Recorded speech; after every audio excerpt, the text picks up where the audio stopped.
going on, everybody? Welcome back to the Mental Breakdown. I'm your host, Joey Velez, where we interview people in high-performing environments to see what they do that separates themselves from the mental performance perspective. Today, very special friend of mine. It's a kid I used to coach back over when I was in coaching in California, but then also did a little bit of mental performance work once I moved to Georgia. His name is Logan Robeson. He is currently at the University of Hawaii playing basketball. He just redshirted his freshman year, but excited to talk to him about his experience, transitioning from the high school to the college level, like what he learned as a redshirt, like what he took away from that experience. But something also that's interesting we're going to talk about is being a freshman in high school playing on a state championship varsity team. Going up, he was I don't want to say he was a phenom, but I don't use that word lightly, but a lot of people knew who he was, and he was very prolific at scoring and playing the game of basketball. So we're going to talk about what it was like to kind of handle those expectations as well. So hopefully you enjoy, take a listen. Don't forget to like, comment, rate, share, review, all that good stuff at the end of this, and hope you enjoy. My boy, dude. What's up? There he is. What's up, man? Been a while. I know. How you living? How's Hawaii? It's Are you back good, home man. right now? It's uh it's kind of a perfect mix between hoops and just, everything else off the court. Yeah, It's nice and quiet and not too crazy, so it's good for me. oh heck yeah, more time to just focus on hoop too. Yeah, exactly. Heck yeah. How's the house? You just moved into a house, you said? Yeah, we just moved into a house 2 days ago, so we're working on getting it furnished and getting everything in place. Oh hell yeah, man. Yeah. You and some teammates, I'm assuming? Yeah, me and three other teammates. We got like a little four bed, and then it's like 5 minutes from campus and 5 minutes from the beach. So it's a good setup. Woo, man.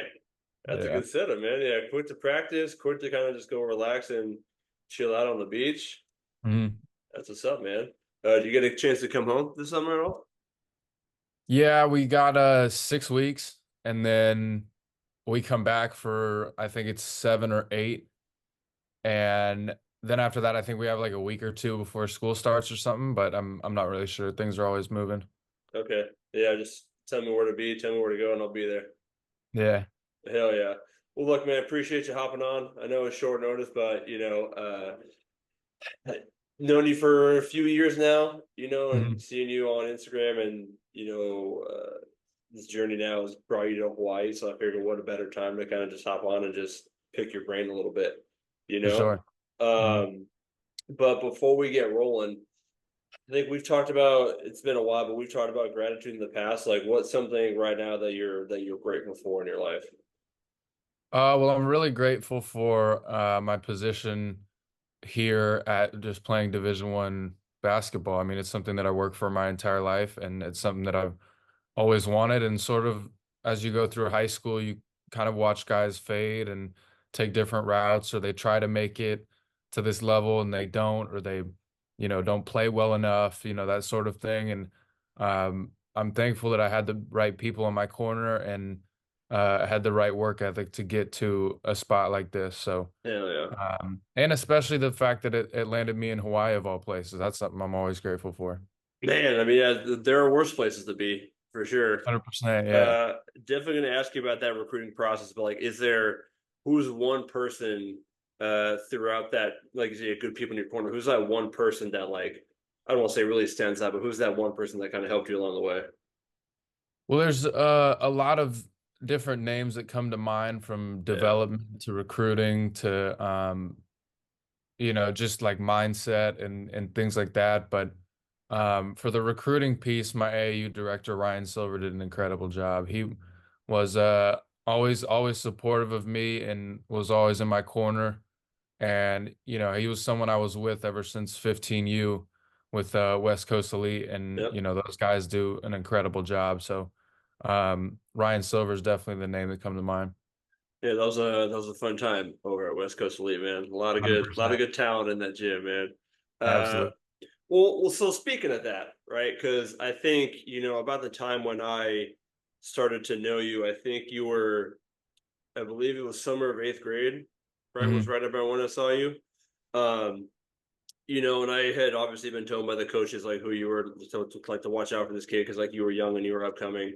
And then the following year, like you were, I believe you were on varsity as a freshman at Hmm. Campo. Yeah. Yeah. Um, you weren't just like dragging on the bench, like you had a significant role with that team. Yeah. Hmm. Yeah. So so what was that? I guess there's two questions. The first one is like, what was that like? Kind of growing up, and I don't want to say like being ahead of everybody, but always like being that elite person at your not just your age, but like even for age groups above you. Like, what was that? What was that like dealing with that? Well, I think it was fun to have success, obviously, and it felt good. But my parents and the coaches that coached me when I was young did a good job of putting me in positions, whether it was playing up, like when we met for West Coast in eighth grade, and then, but honestly, like even through elementary and middle school, they did a great job of putting me in positions where I wasn't the best player, and then I had to, grow to become one of the better guys on the court. And I think that that really helped me kind of just see what the levels of basketball were ahead of me, and sort of be able to model my game, or like so that it fit in those levels even when I was young, because a lot of the people that were in my grade weren't getting the same exposure to that. Yeah. And I think that it was, I want to say, maybe ever since kindergarten, first grade, maybe I'd been playing up one or two grades. And when you're around that your whole life, I mean, it's kind of funny to hear you say like a little ahead of everybody growing up, because it honestly didn't feel that way because of the competition level that I was always set around. Yeah. And I can't imagine like you knew what this was at, the first, second grade level, Mhm. but what was your mindset heading into those situations, like playing above, right? I know you knew it was an opportunity to work on your game, but like, yeah, what Mhm. was the mindset like? What was the approach like going into those situations? Well, the approach was really just execute on my stuff. I mean, I remember being in fifth grade, sixth grade, and what I mean by execute it on my stuff is like in those fifth, sixth grade games where I would go in and I'd be playing up, or when I was younger playing against older kids, like there was a lot of times where I wasn't going to be able to um, be more physical or more athletic than the people I was going against. And so I had to develop, my skills and finishing and shooting. And the way that I was going to be effective was from executing in those areas. And um, that changed obviously as I got older, and then, body developed and everything like that. But as a foundation, at least, my mindset was always focused on being in tune with my body, being in tune with my shot, my handle, things like that, to try and help me get an edge on guys that were bigger, stronger, faster. Yeah, like taking that approach of, yeah, maybe I can't do this thing, but like here's this other skill that I can work on to kind of give me an advantage for this whoever Yeah, I'm maybe playing. maybe a better way to put it would be to I would say that it was like a more emphasis on focus than Hmm. um like competitiveness, or all that stuff. It was more just like um just do what I do and what I know how to do best, and execute in those areas. Yeah. Is that something you still do now? Like the same kind of focus? For sure, yeah. I think Yeah. I've gotten a lot more competitive as I've grown up, just because like the level of play has increased, and like the gravity of the basketball I've played has increased as well. But Yeah. at least in those days when it was, when I was younger, and we kind of would just play more for fun, Yeah. that's when I sort of was just focused on like, let me make sure that I can translate what I'm doing in the gym to the games. Yeah, and I think that as you get older, like maybe people lose sight of that, right? It's like now it becomes this bigger thing where I was focusing on like what I need to do, and now it's like, oh man, these kids are better than me, they're bigger than me. Like I'm a Hmm. freshman playing on varsity, like do I belong, sort of thing. And I think that's where people Right. get in trouble, Hmm. right? And For like you said, sure. especially as you go uh up in level, it only gets tougher, you Yeah. know. But at the core root of it, like if I just focus on what I do well and like my game, more often than not, I'm going to be okay. Yeah, You and know, it also took sort of the pressure off because I've always been someone that's hard on myself um and that sort of thing. But it sort of took the pressure off when I would go into, you know, a seventh grade game as a fifth grader, and you know, I would put a lot of pressure on myself and I'd feel yeah, nervous, and I felt like it always grounded me if I was just focused on the things that I could control, like my focus and effort and things like that, and rather than getting caught up in you know, crowd noise, people talking on the court, like that sort of thing. yeah. Which going to Campo, like playing them, playing against them, playing them in my high school days, like they always brought a rowdy crowd, you know. Hmm. But then you guys were also, you know, state championship bound like almost every year, right? So like Hmm. you're playing in high level environments, you're playing with uh I won't say big crowds, you're playing with like active student sections, right? Right. Um so then what was that like now being a part of that sort of team, not just like as a freshman? Because did you guys go to state that year you were freshmen? I can't remember. We did, yeah. We were called co-state champions because we made it to the state game, and then And COVID then hit, COVID and so happened, we right? Yeah. got canceled, so we were co-state champions. Yeah. So walk me through like what was that experience like? Yeah, not just being a freshman on this like, you know, very powerful, dominant team, but also like just being a part of that culture, that environment for your 4 years. I mean, it's hard to really put it into words. I'm really, really thankful for my years at Campo and for Coach Dyer, for my teammates, Aiden, Chase, Cade, like, you know, the guys that I grew up playing with. Um, it was really, really a special thing to not only have that level of success, but also do it in front of my best friends in the crowd who Yeah, I've yeah. grown up with and, you know, grown beside. Um, but it also was really good for my development as well because I kind of went through the entire process. Like I came in day one as a freshman and wasn't the best player on the team and had to work my way into the starting role by the end of the year. And then sophomore season, I lost my sophomore season because I got hurt. That's And right. then junior year, I got, I think, maybe 15 games in, but broke my hand and foot in the same season. Gee. And then senior year, I finally got to, you know, be the guy and sort of just take over a little bit. And so I kind of went through everything from the, you know, ups, downs, like, you know, through the good seasons and bad seasons.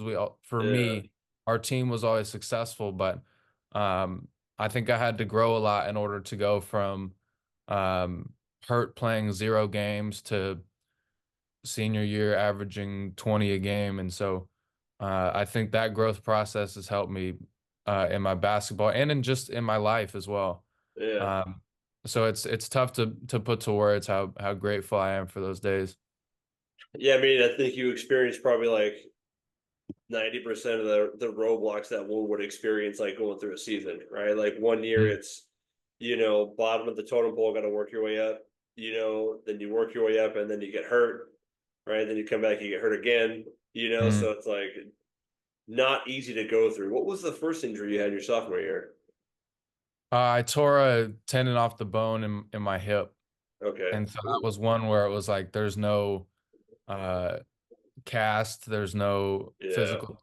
There was some rehab, but for the most part, that injury was just like you just gotta rest and let it heal. Like Yeah. you can't It gets better when it gets better, sort of thing. exactly like Yeah. you can't push it, you can't get back to running, sprinting, like you really have to take it slow. Yeah. How long Um, were you out for with the hip injury? I it's tough to remember the exact number because it Yeah. was a couple years ago now, but I think it was close to 6, 7, or 8 months or something like that. Sheesh.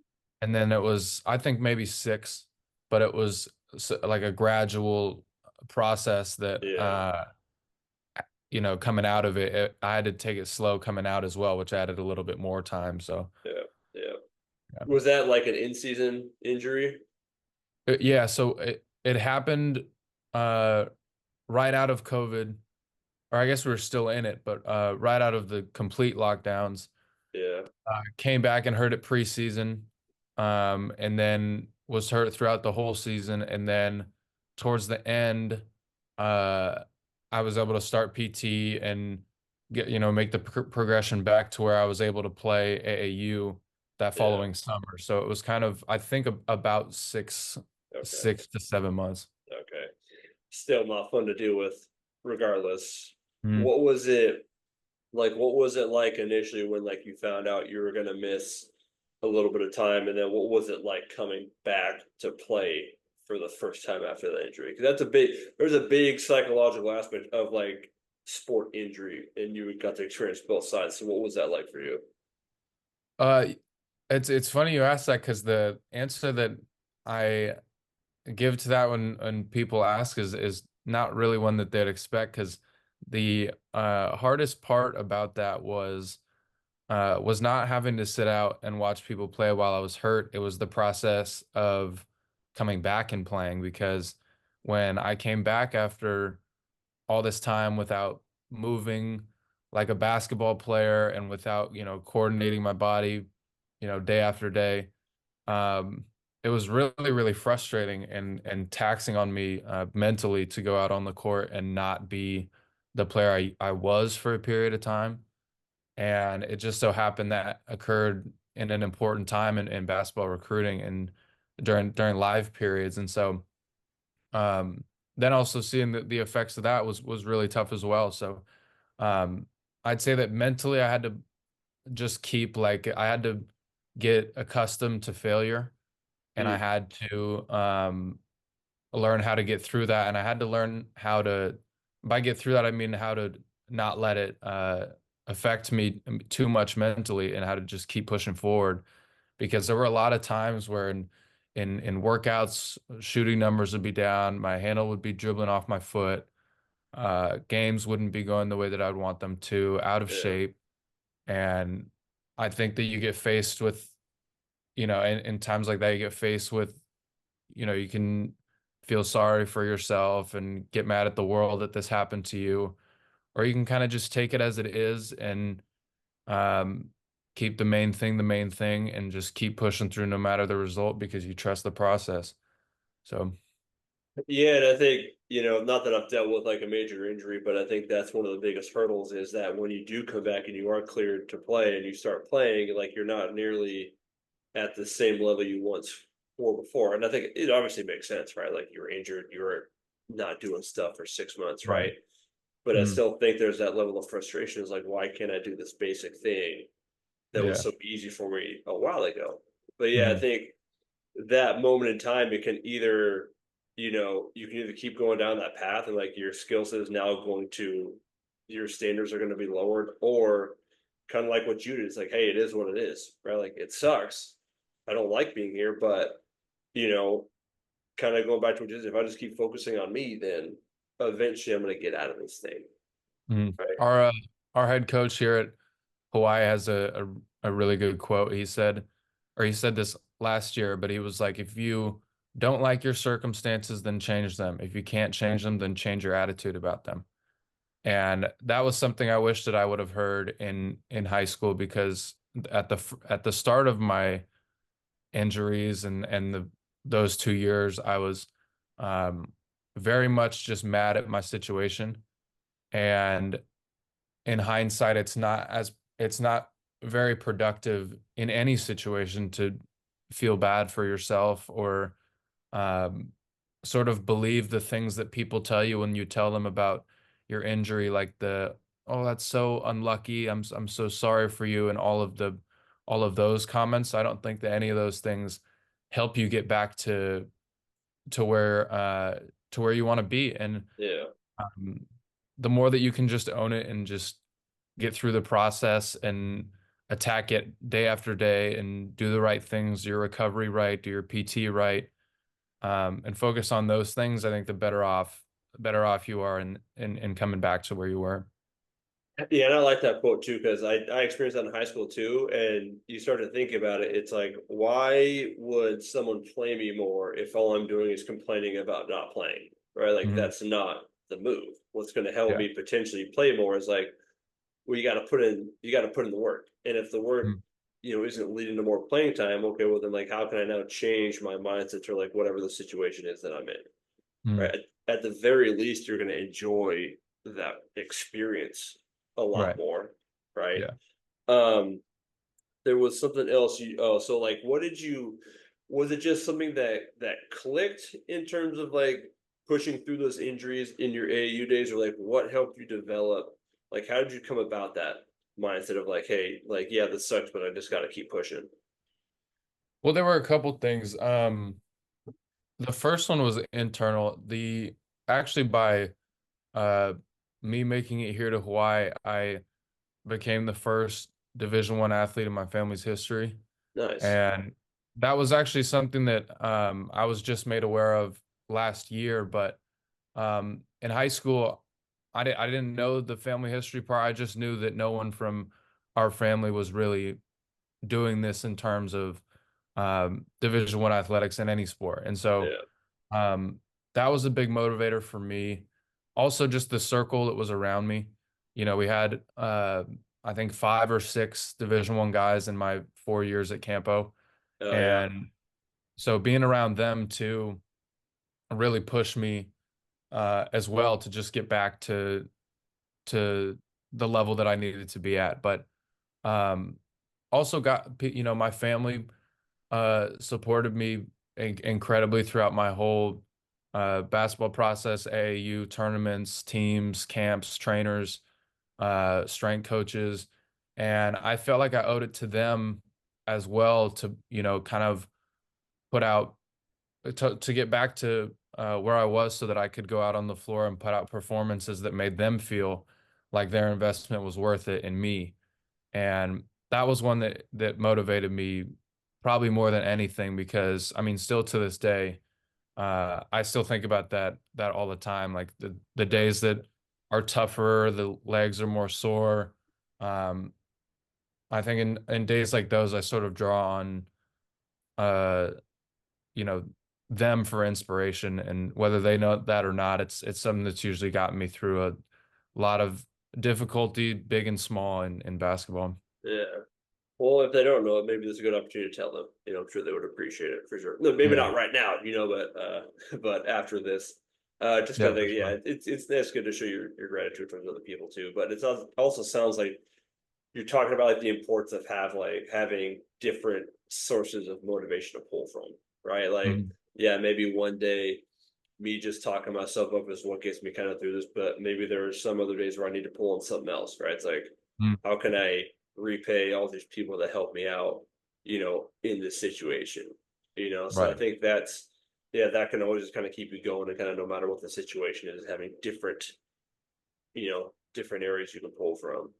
Mhm. Um, so now you've transitioned to, you guys had a lot of good hoopers back then, man. Because I didn't even think it to like AU. We got Miles out there, Mhm. uh, Brady, right? Like Oh all yeah, those dudes. Aiden, his brother, man, that was a fun time of basketball in the East Bay. it was. Yeah. you know, I know we got College Park Pride and Joy Zion right now, like out in the summer league. So it's like, man, dude, East Bay repping it, dude. Right. Yeah. So yeah, so now you're at University of Hawaii. Mhm. Um, what was the recruiting process like? I know you said you had Ryan really kind of taking the forefront of that, but what was it like just going through that process and being recruited by different schools? Well, it was exciting because it kind of felt like the culmination of a lot of hard work, a lot of years of hard work. Yeah. And at the same time, though, it was a little bit nerve-wracking at the start because I knew where I wanted to go, and it wasn't always clear that I was going to get there. Okay. Um, and so when we got to after my the senior year, that's when we started working with Ryan pretty closely on zeroing in on conferences and schools that we wanted to really see if I could make it happen at those schools. And the Big West seemed like a conference that was right for me. And most of the schools were in California, and it just so happens that I picked the one school that's not. But it was uh it was a fun process. I was looking at a couple of UC schools and then Hawaii. And so there were sort of a couple schools that were somewhat similar and close and familiar and in the state that I grew up in. And then there was Hawaii that was 2,000 plus miles away. Yeah. And was less certain. But the thing that sort of reassured me and kind of sold me on Hawaii was not only just the place, but um, I'd known Rob Jones, our assistant, since I was little, from his Okay. days at St. Mary's, and the same thing with our head coach, Ron Ganot, from his days working with Randy Bennett at St. Mary's as well on his staff. And I couldn't say the same thing for any of the UC coaches. I had just met them, and so there was like an element of trust there that was Yeah. different about why for me, and ultimately just led me to pick them. And I think that that was sort of really big for me, especially moving so far. Uh, but just to have people that already know you and care about you was really big. Yeah, and I mean, it's huge to have just like even those one or two people that are like, I don't want to say in your corner, but like that close support network 2,000 miles away from your home, you Mhm. know, right? So it's like you can afford to take this leap because like you actually have people you know. If you were going into a completely unknown situation, not knowing anybody, like probably would have been a lot more challenging. You probably would have got Right. through it, but still, like I think just having those two people there, it's like yeah, having that sense of trust, that sense of connection. It's like okay, like this is probably the place that I want to go. You know. Yeah. Was the goal because you said like it was kind of unclear? Was the goal just D1, just good D1 somewhere? Yeah. It was because I saw that as the highest level of basketball at the college level, and it is. And yeah, that was pretty much the Okay. goal. Yeah, and I think it's one of the things where it's like if you can play the next level, whatever the next level is going to find you, right? Like it doesn't really Mhm. matter, you know, where you go. So I was going to ask you about the decision making process, because I think you from high school to college to even your first year, like you had a couple of big decisions you had to make. One of them choosing why, but it sounds like what was behind that was ultimately like the trust you had with some of the coaches there, the prior relationship you had with them. But another big decision you made was choosing to redshirt your freshman year. Um, Mhm. I think ego can get in the way of a lot of people sometimes, right? I don't think you're that kind of kid. I think you're very smart. So like maybe this was an easy decision for you, maybe it was a hard decision for you. But what was that? What went into that decision deciding to redshirt your freshman year?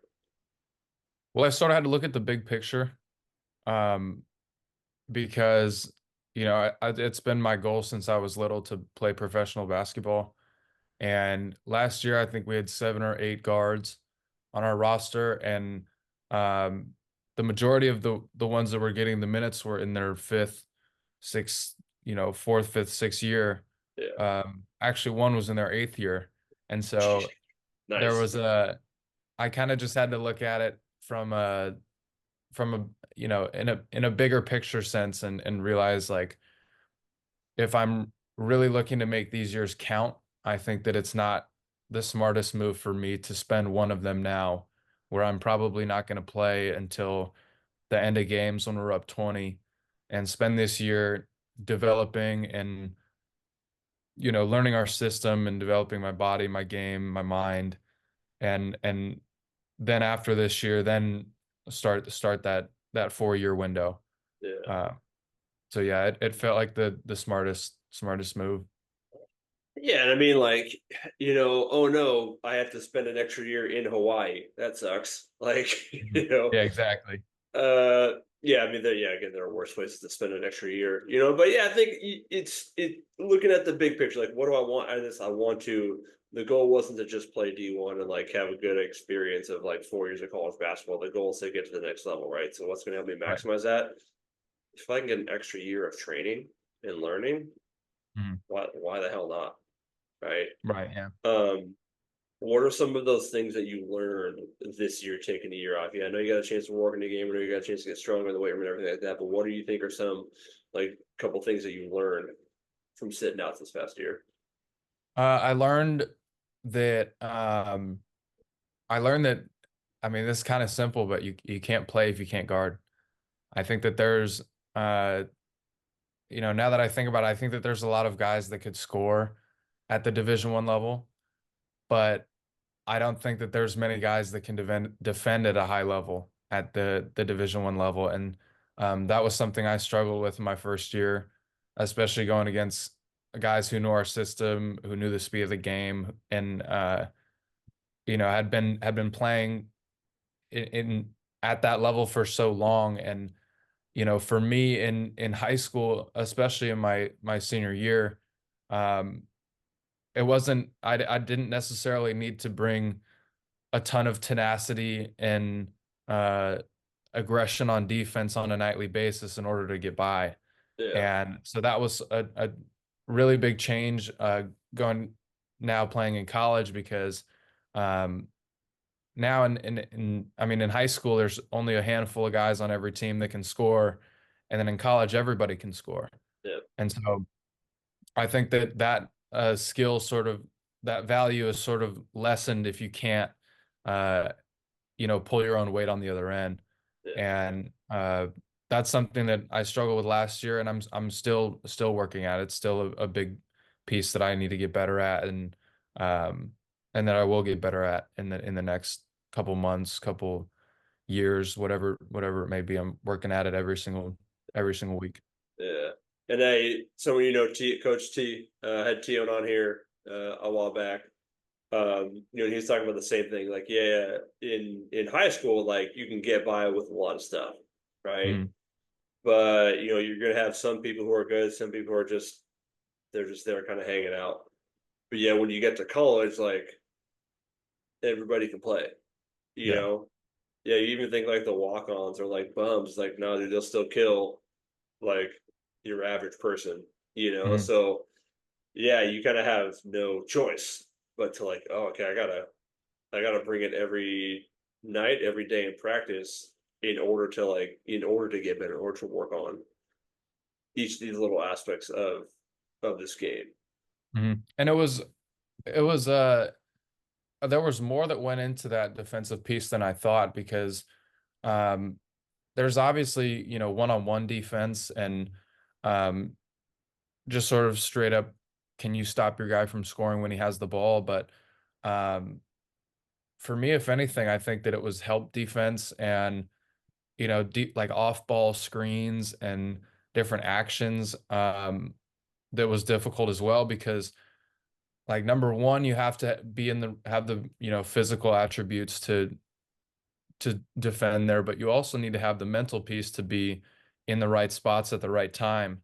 And that was something that was tough because you don't really see the game as well as you do in years two, three, four, as opposed to year one, because I mean, you just haven't played at the level. And so Yeah, playing with guys that know on offense when you're in the wrong position or, how to read screens better and when to attack and all that stuff was difficult. But um, it's sort of a double-edged sword, even though, you get burned on it.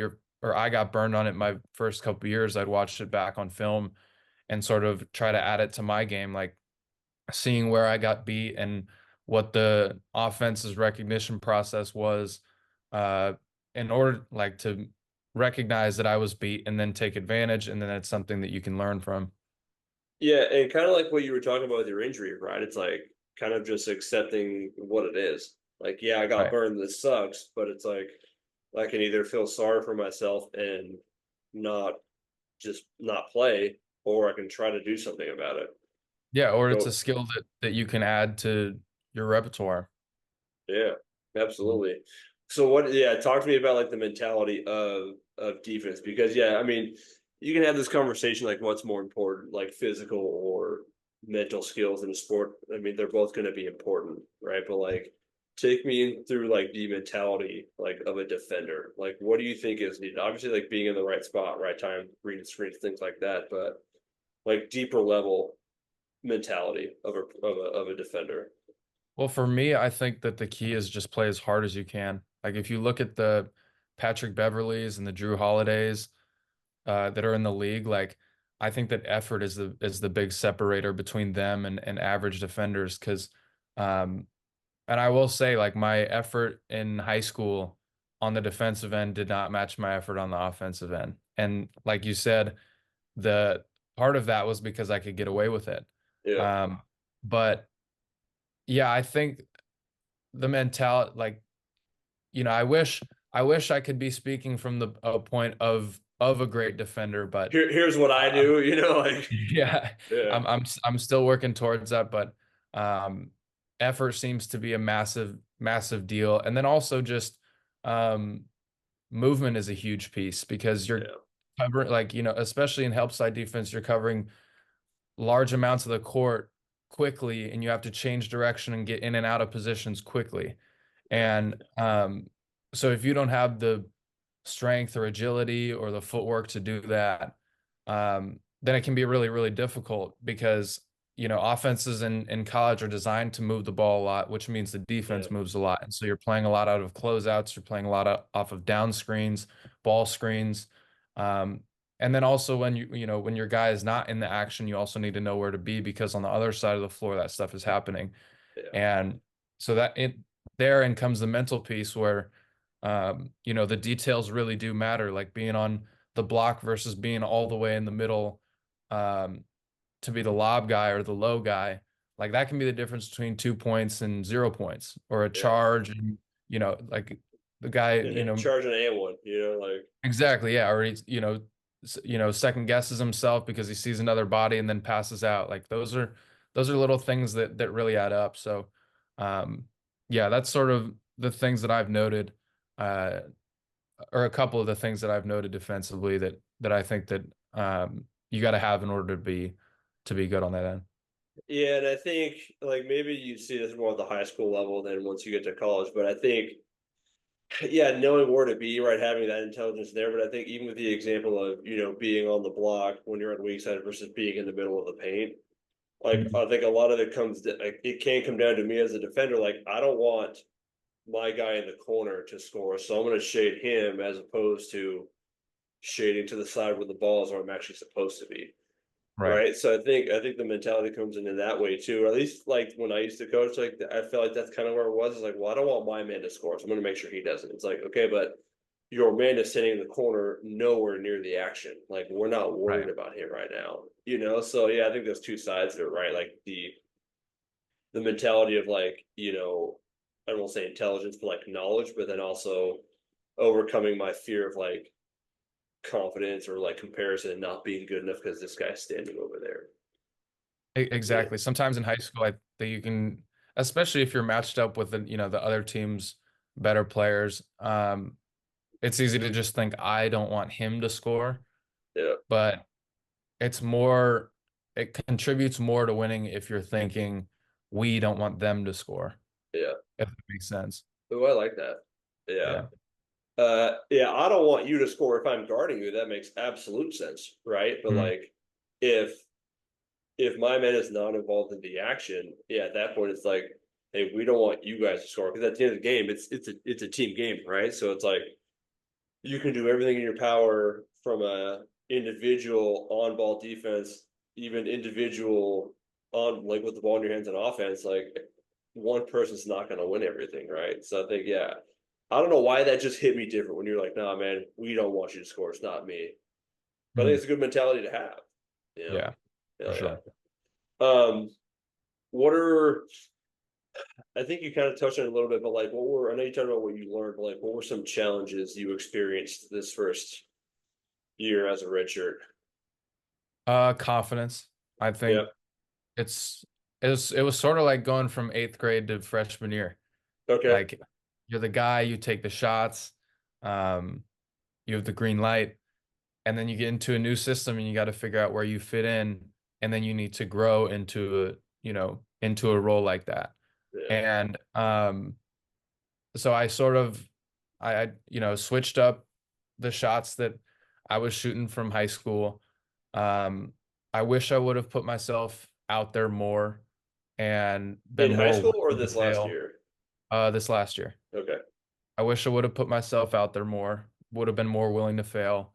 Um, wish I would have asked more questions to, the guys at my position around, in the locker room and at practice and that sort of thing. Um, because they're experienced guys that have the answers I'm looking for. And I don't know if it was a pride thing or uh, whatever it was. I felt like I sort of held myself back from that knowledge that could have helped me. Yeah. Um, I think that another challenge too was uh just doing everything right in terms of recovery and like nutrition and things like Mm, outside of practice and workouts. Like the time in between became so much more important as the intensity picked up on the court. yeah. And I felt like there were some times where just be so exhausted from a day, and I'd eat two snacks and then just go to bed because I was exhausted, and then wake up and surprise, my body feels awful. And Yeah. yeah, the team does a great job of helping us out with our nutrition, from giving us meals and working with different restaurants on the island. But um, I think the nutrition piece, I think I should have been better on, and um, the recovery piece, I think I did a good job with being in the training room and taking care of my body. But there's more parts to taking care of your body than just stretching, rolling out, Yeah. ice bath, hot tub. Like there was just more to it than I saw, and I wish that I would have been more meticulous after workouts, because if you recover the right way and you play better and you do better in the next workout, and in college basketball there's always going to be a next workout. So it's in your best interest to prepare for it. Yeah, and I think that's something that often gets like overlooked is recovery, in two ways. It's like I'm playing at a high level, like I need to Mhm. sacrifice something, I'm doing something at a high level, like I can't do everything, so it means I got to sacrifice something, and it's usually recovery. Right. Or in your instance, it's like, yeah, I recover, but like there's levels to this, like what Mhm. recovery actually is, Right. But yeah, like you said, the more you take care of your body, that's only going to put your body in a better space to perform that next workout, because there is going to be another workout. Mhm. Right after a long day of lifting, working out, you just go home and you just crash. Your body's going to wake up sore. Now that workout, that practice, that's going to be a lot more Yeah. challenging, right? Mhm. What do you think you would have learned from asking more questions? Because I think like there are a variety of reasons why we don't, and I was going to ask you why you did, but you kind of said, I don't know, maybe it was a pride thing. I think sometimes we don't want to look, incompetent. We don't want to look like we don't know what we're Mhm. doing. We don't want to bother people, Yeah. so we create these assumptions that kind of hold us back. But what do you think you would have, what would you have learned? What would you be trying to learn by asking those guys those questions? Well, I mean, there's coaching points that you get from coaches, and then there's coaching points that you get from players. And what I mean by that is, for example, on our ball screen stuff, our coaches would say, get attached to the hip, force them to the screen, get your lead leg over, and then fight to get back in front. But if you asked a player what it was, they would probably say something like, get on his hip and just be as physical as you can. Hmm, And sometimes it's more easy to comprehend things from players than it is from coaches. yeah, And the like things like that are things that are sometimes feel a little bit more easy to implement.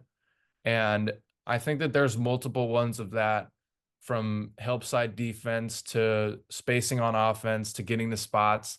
Um, and things like that that are sort of just more digestible as a player, yeah, and sort of just put more simply and um, easier to process, and then therefore easier to do. yeah, And I think that I missed out on some of that because, like you said, probably didn't want to look like I didn't get what we were doing. Probably didn't want to also, get in the way of practice, because these guys, we're all trying to focus and yeah, do our stuff and do the things the right way, all that. And so um I think that there was a little bit of that that went into it as well. But um yeah, I think being a red shirt, I kind of wanted to be like a zero maintenance guy and just figure it out myself. And I felt like that was the best way to um contribute to the team and develop. But um one of the best coaches I've ever been around, Justin Joyner, he's at Michigan now. One of the things that's that right. Yeah, I saw that. he said when I was growing up that stuck with me was, sometimes, like, you should be selfish about your own development. And I thought that that was really good because if I was um, fully committed to that my freshman year, I Yeah. think I would have asked those questions and I would have, bugged a coach after practice, say, hey, can we, go over this for 10 minutes or something like that. And those are the things that I sort of didn't do because I wanted to just be, you know, not in anyone's way. But when you realize that it's not being in someone's way by asking the questions, it's their job to answer them. Yeah. And so um that's sort of is something that's changed in year two for me. Like I'm much more um intent on developing and making sure that I can make a difference and a big difference here in my time. So Yeah. uh wish I would have done that my first year. Yeah. That's all a learning experience though. Mhm. I think you're probably not the first freshman to kind of have that mentality, right? Like, I don't want to step on toes. I don't want to, keep Right. guys here longer than they need to be. So it's like, I'm just going to kind of sit back and let things play out. But yeah, I think like, selfishness gets a bad rap. There's a Mhm. time and place for everything, right? But I think, yeah, it's okay to be selfish sometimes, especially with something like that. Like, yeah, hey, like, yeah, you guys are, second, third, fourth, fifth year players who have been in the system who have developed too, but like I'm also trying to get better too, so like Mhm. this is kind of what I need right now. Yeah. But going back to asking those questions, yeah, coach perspective versus player perspective, the intent's the same. Like, here's what you got to do, but like maybe just a different way someone explains it. Same information, just coming at it in a different angle. Like maybe Right. that's what you need to kind of get that point across. Mhm. Um, the other thing you said was, wish you put yourself out there to fail more. What is the change? Like, how is that going to change? What are you going to do to make that happen more in year two? I think just stepping forward a lot more. Like I think that in drills, I'd take the last rep, be in the second, third group, watch things happen before I go and do them because you see it happen in front of you and then you can go and replicate it easier than if you just got out there first. But um, just putting myself out there in positions like that, kind of, depending more on my knowledge versus depending on what I'm seeing people in front of me do, and then learning from the, successes and failures of that. Yeah, Um, but also like just things away from practice and structured time that we have in as a team, like um just getting in on my own time more and not only just more, but doing, I guess, working, I would say better, but like, working upping the quality of my work outside of practices. That's the best way probably to put it because I think that working more is one thing, but like the having higher quality yeah, is I feel like what really counts. Like I think that you can get better from just having a really high quantity, but I think that you get even better from having a really high quality of work. And so I think that those things would definitely be the things that come to mind. yeah. And I think both have their place, quantity versus quality type of workouts, right? Mhm. Like I take that approach with like golf.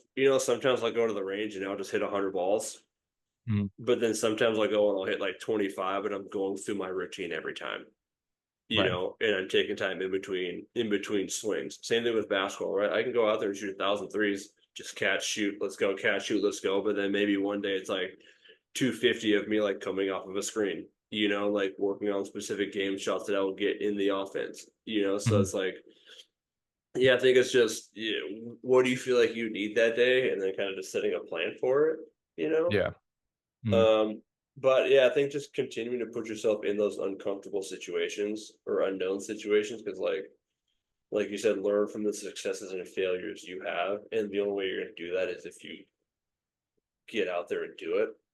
Mhm. No greater way to build confidence than seeing yourself doing it or seeing yourself doing it wrong, but like knowing what the fix is, Right. So yeah, and I think like, you've had that experience before of like what it's like to succeed and push forward, what it's like to fail and push forward. Like, it's just now taking that same approach into like just a different aspect of your basketball game, you know. Mm, yeah.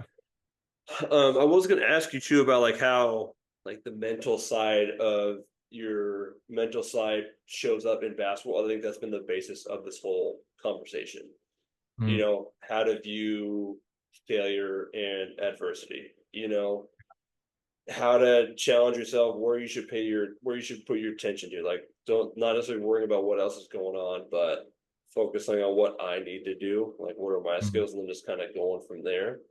Um, Even you just talking now about like the reflection you had from year one to year two. Here are the things I didn't do well, but like here's how they're going to change now in year two. You know, so I think like continuing to work on or to continue to do the things that you're already doing, but just like extrapolating and enhancing each of the mental components like as you get more experience at your level. Mm. Um, One thing I do want to ask you, this is what I kind of want to wrap up on. I know we've definitely talked about a lot. Uh, you know, from high school to college, what that transition was like, what it was like playing in high level environments, or the expectations of like, you know, being the guy, whether it was growing up or whether it was your senior year, things like that. How to come from the bottom of the totem pole and kind of raise your game and raise your level and things like that. What is a piece of advice you have for like maybe not just young hoopers, but like young athletes who are have the same goal of like I want to get to D1, I want to play professional. Like, what do you have for the younger generation of hoopers that you think like they need to know? Learn. I think that the reason that uh people aren't where they want to be is because they don't know enough to get there most of the time, especially in basketball. And that's been a blessing of mine is growing up around the people and the coaches that I did. Um, but in hindsight, like I've seen so many people through this basketball journey through AAU and camps and stuff that have the talent and the skill, and they just don't have the right people around them and have the mental side of thinking the game and knowing what's a good shot and a bad shot and being efficient and things like that um, to really get them to the next level. And I think that um, the biggest roadblock is not being willing to search out that information. And what I mean by that is sort of like my example in my first year. The If I was struggling with something on the court, the people that can help me with that are quite literally 5 feet away and So they're surrounding right, me. they're right there. Right. And the only thing that was holding me back was my willingness to go out and seek that information when that information would be the thing that I could practice and implement and then would solve my problem. And I think that people get stuck there and they get hard-headed like I was about wanting to do it yourself and wanting to figure it out and not be a burden to anyone because, maybe you're shy, all these different things. Um, but whatever skill it is you're trying to learn, whatever position it is you're trying to play, whatever level you're trying to get to, there are people that have that skill and there are people that are in that position and there are people that play at that level. And your willingness to go and talk to them and see what it takes and pick their brain and learn from them, it could be the difference between you making it there or not. And I think that you just need to have the willingness to go and do it. So that'd probably be my piece of advice. Oh yeah, so have a strong support network, or like find those people that are gonna point you in the right direction. Mhm. Uh, the willingness, like, well, first, like, yeah, just learn, right? Like, learn as much as you can. But I think Mhm. the big part what you just said was like the willingness to like ask and want to learn. Yeah. Yeah, so like placing your ego aside, placing whatever aside, and just understanding like, hey, me asking this question, whether it's awkward, whether it is uncomfortable, whether it's taking other people away from other things, like this is what's going to help me learn and get better. So like, I need to ask this question right now. Yeah. Hell Yeah, yeah, man. exactly. Hell yeah. Well, like, man, I really appreciate you hopping on. Where can the people find you? I know you're on Instagram. Yeah, Instagram is just Logan Robeson, Robeson. And I think that my Twitter is the same thing. So just my first name and last name, no underscores, no dots, nothing, just first name and last name. They can Yeah. find me there, and then also at UH men's basketball games this year. Yeah. It'd be great if we get some support out there. Oh, hey, man, that's going to be on. I already put the ESPN reminder on my phone, man. So at least I'll know when you guys are hooping. That's Uh, awesome. if you guys are on ESPN Plus, man, I'm all over it. You know. Sure. That's the beauty of ESPN Plus, man. I got some people who play in some weird spots, and they'll always pop up on there. And I'm like, okay, like now we're talking, dude. Like, Right. so Yeah. no, man, keep up. Hey, keep it up, man. Like always, if there's anything you need from me, you know where to find me. But Mhm. yeah, can't wait to see what the rest of you know, rest of U of H has to offer you. You know, so I'm excited to see you play. 100%. Thanks for having me on today. Hell yeah. That's gonna do it for today's episode. Go ahead and like, share, rate, review on all the sites, YouTube, Apple Music, wherever you listen to podcasts at. Yeah, so appreciate y'all hopping on, and don't forget today's always a great day to make an impact on someone's life. Yeah, have a good day.